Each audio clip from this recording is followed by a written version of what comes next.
मित्रांनो, महाराष्ट्राच्या राजकारणातील एक असं नाव, त्यांना एकतर तुम्ही सपोर्ट करू शकता किंवा विरोध करू शकता, मात्र इग्नोर मात्र कधीच करू शकत नाही. ते नाव म्हणजे शरदचंद्रजी पवार साहेब. आणि शरदचंद्रजी पवार साहेब यांनी देशामध्ये एक नवीन रेकॉर्ड तयार केलेला आहे, त्याच्याबद्दलच आपण माहिती करून घेऊया.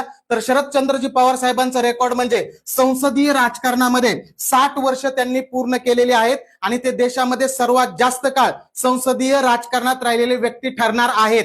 आता पहा, शरदचंद्रजी पवार साहेब हे 1960 पासून वेगवेगळ्या राजकीय पदावर कार्यरत आहेत आणि संसदीय राजकारण म्हणजे संसद आणि विधिमंडळाच्या चारही सभागृहाचे 60 वर्ष ते सदस्य राहिलेले आहेत. ते रेकॉर्ड त्यांच्या नावावर आहे. ते चारही सभागृहाचे म्हणजे विधानसभा, विधान परिषद, लोकसभा आणि राज्यसभा चारीचे सदस्य मागच्या 60 वर्षापासून आहेत. 2026 ला ते तिसऱ्यांदा नुकतेच राज्यसभेवर खासदार म्हणून निवडून गेलेले आहेत. त्याच्या अगोदर 7 वेळा ते बारामती आणि माढा अशा 2 मतदारसंघातून लोकसभेवर खासदार म्हणून निवडून गेलेले आहेत. सर्वात पहिल्यांदा त्यांची संसदीय कारकीर्द सुरू झाली 1967 ला. ते पहिल्यांदा विधानसभा सदस्य झाले आणि त्याच्यानंतर 6 वेळा विधानसभेवर आमदार मधून निवडून आले होते.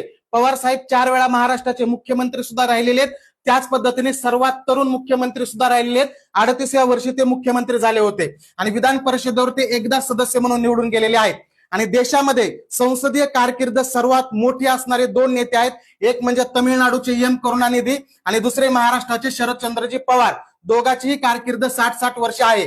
आणि त्याच्यानंतर क्रमांक लागतो गणपतराव देशमुख. ते 54 वर्ष संसदीय राजकारणामध्ये होते. चालू घडामोडीच्या अशा महत्वाच्या ज्या अपडेट असतात त्या पीडीएफ स्वरूपात आपण दररोज आपल्या महाराष्ट्र अकॅडमी ऍपवर उपलब्ध करून देत असतो. त्यामुळे आपलं महाराष्ट्र अकॅडमीचं ऍप सर्वांनी डाउनलोड करा. सर्वांसाठी ते मोफत आहे. धन्यवाद.